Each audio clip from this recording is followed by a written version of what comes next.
Bismillahirrahmanirrahim. Background of the 14 points given by Quaid-e-Azam Muhammad Ali Jinnah in 1929. These 14 points were given against the reaction of Nehru report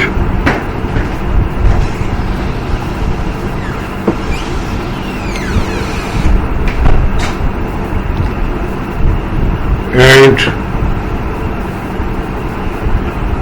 proposals for coming constitutional reforms from the Muslim community.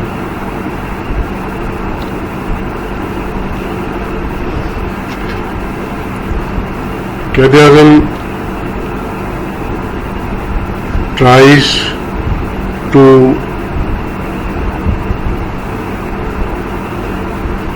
propose amendment in Nehru reports in his last all parties conference session, who approved the Nehru report, but they set aside the amendments presented by Quaid-e-Azam.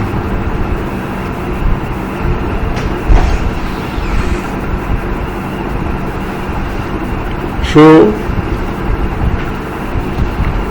in reaction to this report, the Muslim League and Quaid-e-Azam Muhammad Ali Jinnah called Muslim League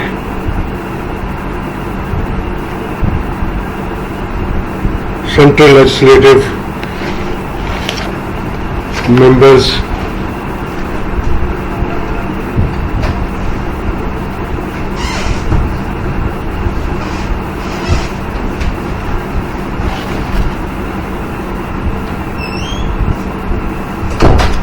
Central Legislative members, and in this meeting, which was held on in January 1929, after some days, the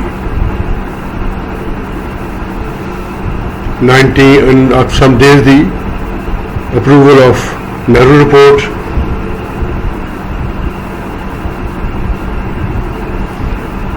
this conference was held under the chairmanship of Sir Aga Khan,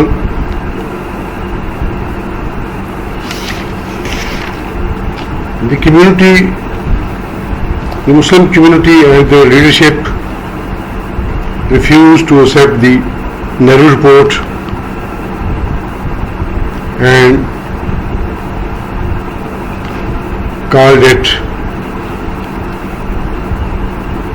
the worst proposals for all communities other than the Hindus.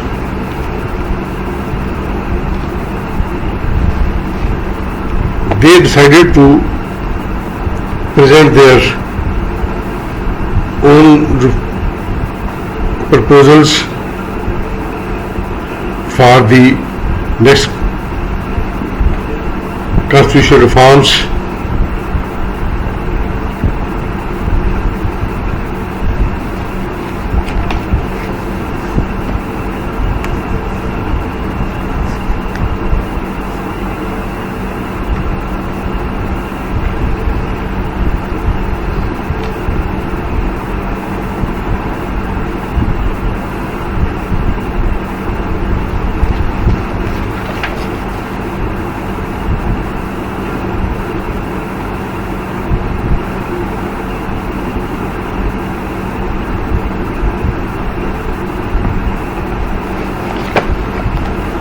Muslims have already withdrawn the separate electorate formula, but now they reach to the conclusion that they have to escape Muslims from the autocracies of Hindus and Congress.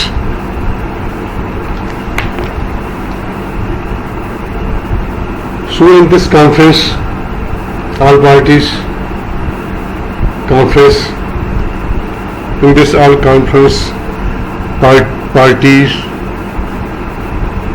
all the Muslim groups attended this all party conference, and in this conference Quaid-e-Azam, delivering his presidential address,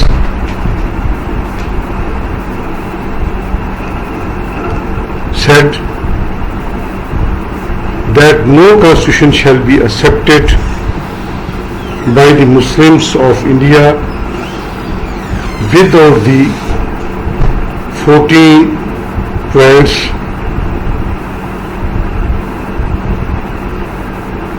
which were presented at that time by Quaid-e-Azam before the all parties Muslim conference leaders.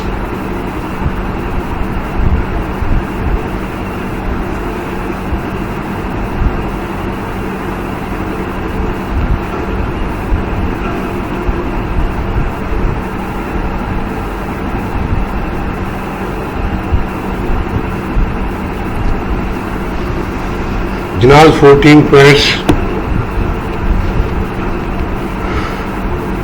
We will discuss all these 14 points one by one with brief analysis. The first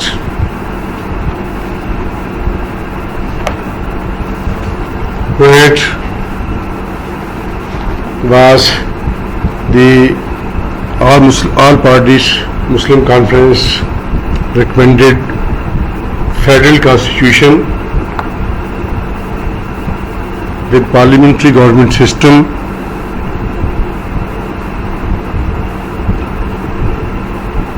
and conditioned with that all residuary powers vested in the provinces. Regarding this federal constitution, in Nehru report they proposed strong center with all residuary powers, but in 14 points residuary powers were vested with the provinces. It was very necessary for the provinces to run with autonomously. Second point was uniform autonomy for all provinces. In Indian Union there were different types of provinces. Their status was different. Most of the provinces' status was less than provinces who falls in Muslim areas. So they demanded equal autonomy for all provinces. In central legislature, Muslims demanded representation.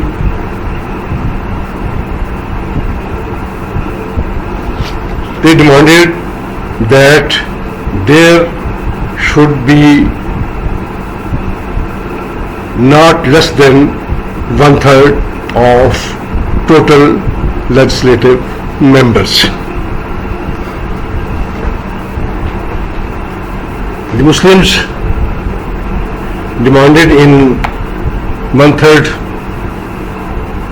representation in Shimla deputation, and then it was approved in 1909 reforms, again in Lucknow Pact in 1916. Congress also accept this representation of Muslims, and again in 1919 reforms it was retained 1/3 representation for Muslims in central legislature. But in Nehru report it was changed from 1/3 to 1/4, which was not acceptable by the Muslims. Number 4, separation of Sindh province from Bombay Presidency.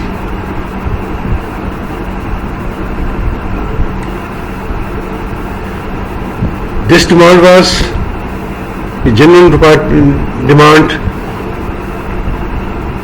Sindh should be a separate province. The Congress accepted this demand in Nehru report, but with condition if it could bear their expenditure. So in future, Sindh was separated as province from Bombay, and it runs their affairs and financial affairs with very smoothly. Number 5, introduction of reforms in NWP and Balochistan like other provinces. Muslim League demanded in Muslim Delhi proposals that equal reforms like other provinces should be carried on in NWP and Balochistan.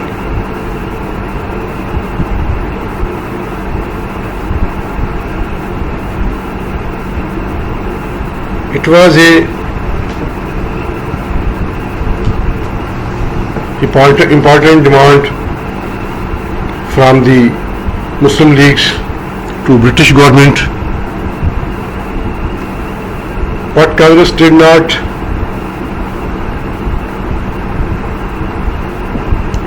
give response on this demand.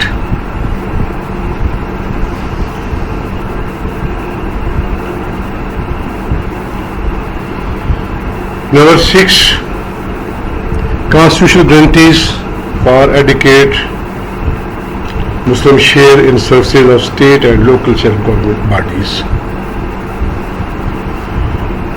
Muslims demanded Muslims share according to their status of 1/3 services in center and provinces and local self-governing bodies. But the Congress opposed this proposal and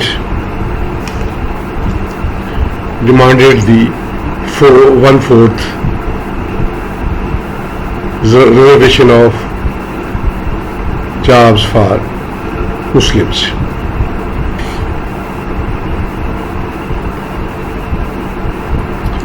The seventh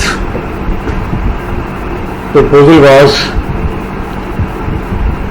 that Muslims needed constitutional guarantees, constitutional safeguards for the protection of Muslim culture and promotion of Muslim education, language, religion, personal laws, and charitable institutions funding.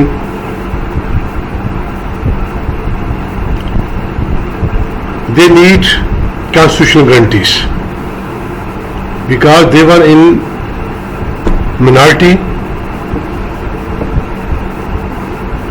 so they were not political minority. They were a separate nation. Due to their strength, they have to remain in minority after the departure of British. So the Hindu majority will always protect their interests and did not provide protection and safety to the Muslims and their institutions. The charitable institutions do share in grants, in aid be given to the Muslim institutions by the state and local self-governing bodies. Muslim share be given to these institutions as the British government gave to all other charitable institutions of other nations. On the 8th point,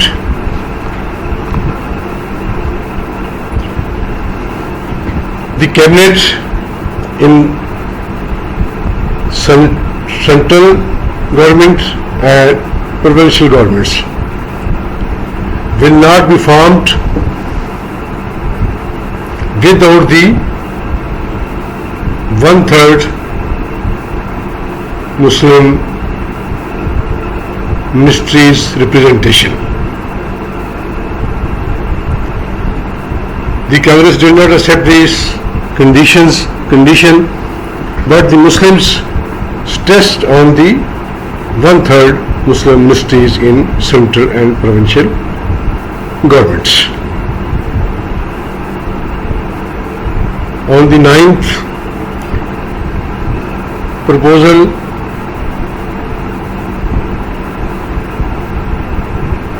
there should be a full religious liberty to all communities living in India.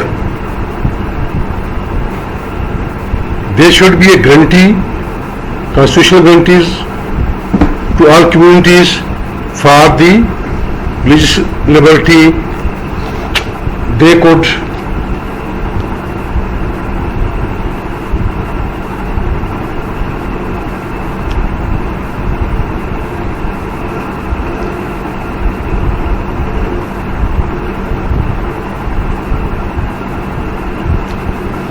could pray, propagate their religion,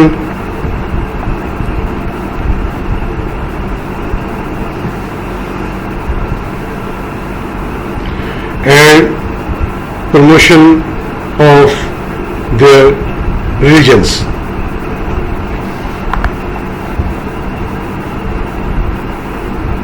No one can interfere in their activities.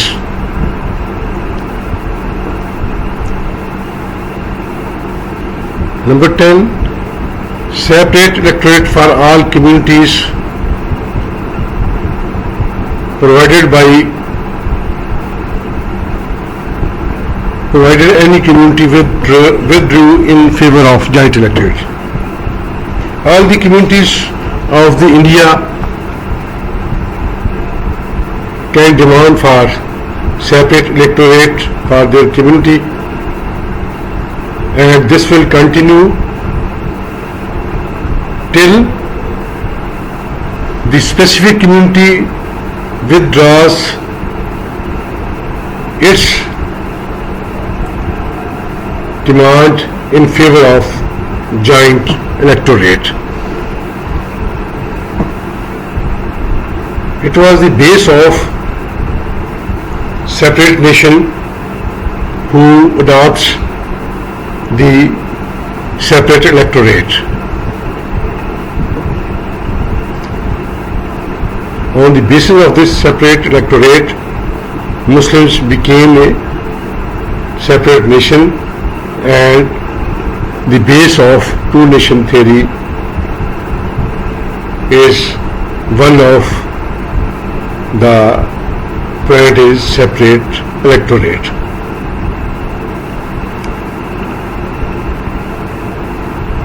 The next point is the territorial redistribution at any time not in any way affect Muslim majority in provinces. Whenever the need of territorial redistribution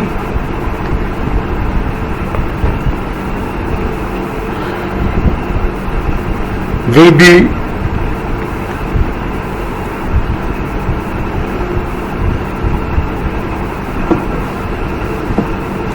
demanded by any community or demanded on the administrative needs,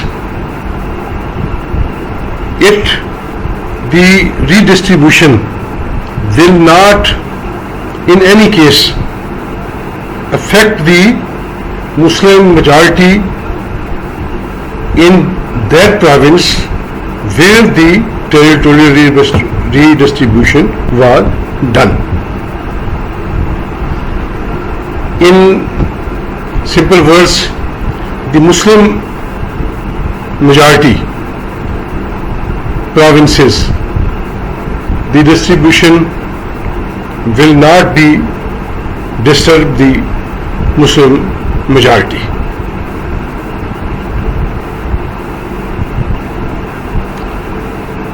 The next, all legislature and elected bodies, minorities should be given effective representation in central and provincial elected institutions, legislatures. Minority should be given effective representation so that on the basis of majority they could not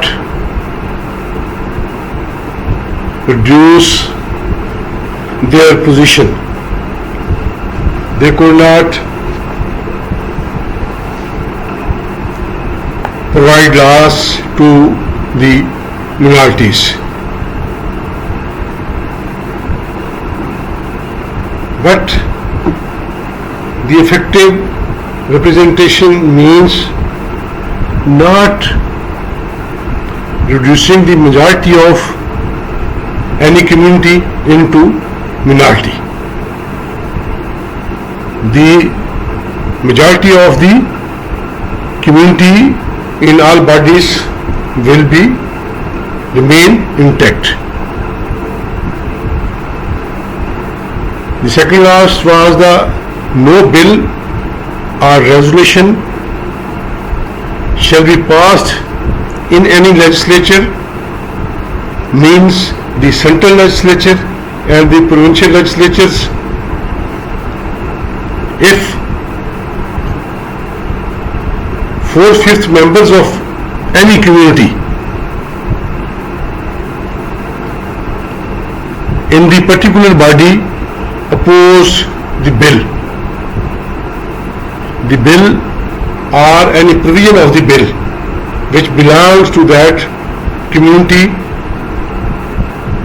then the bill would be seized and no action will be taken by that legislative body. Last was no change shall be made in the Constitution by the central legislature except the concurrence of the provinces of constituting Indian Federation. That is very important point.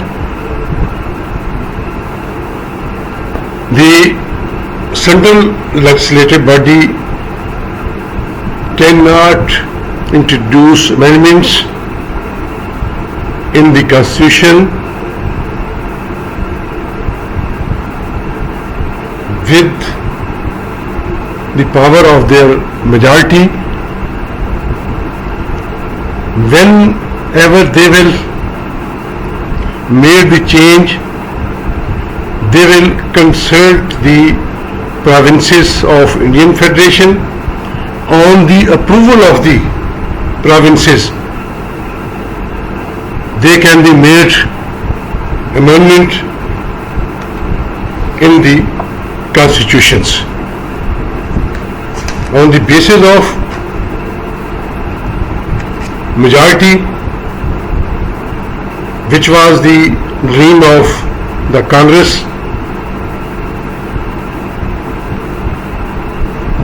to overcome all the communities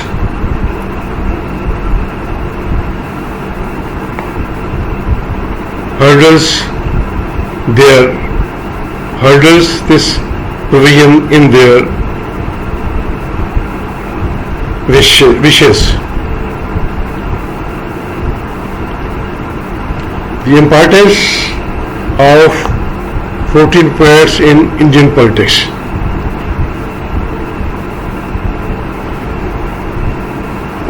It was the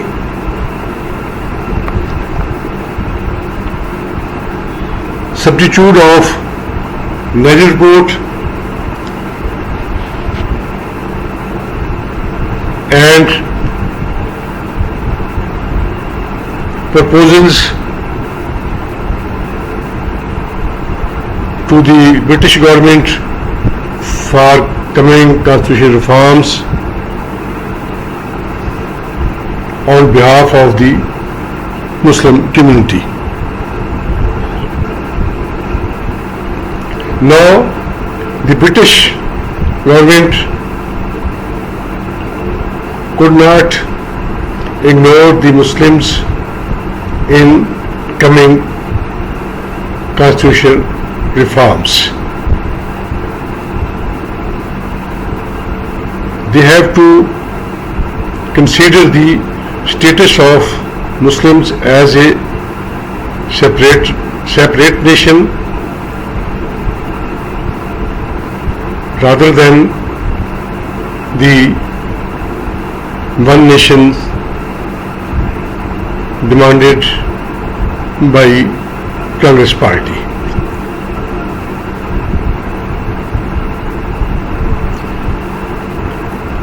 The importance of this 14 points, we can say that the Muslim League, which was divided into two parts, Shafi League and Jinnah League, in 1927, after the Delhi Muslim proposals,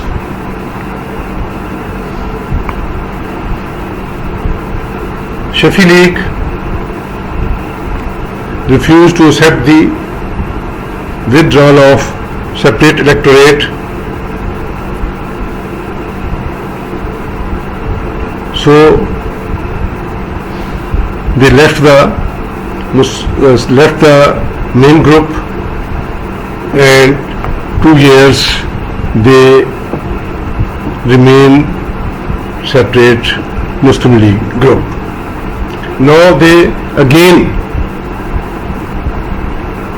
joined the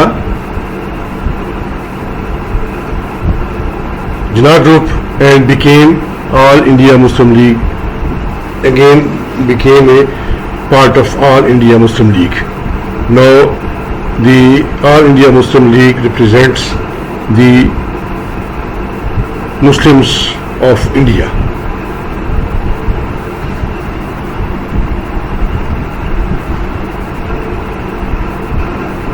These demands also demanded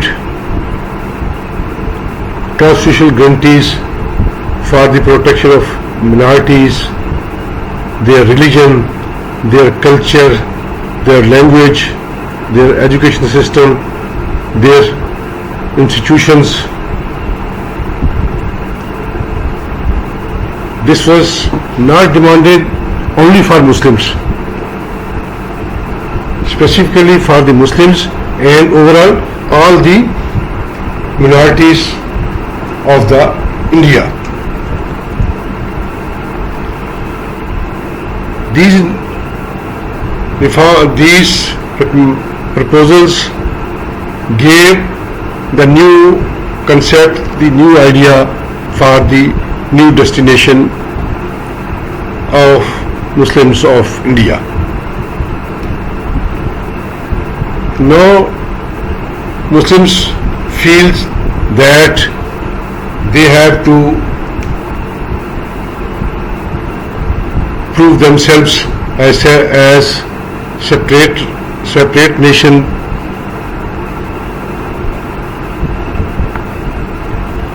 in India, so they could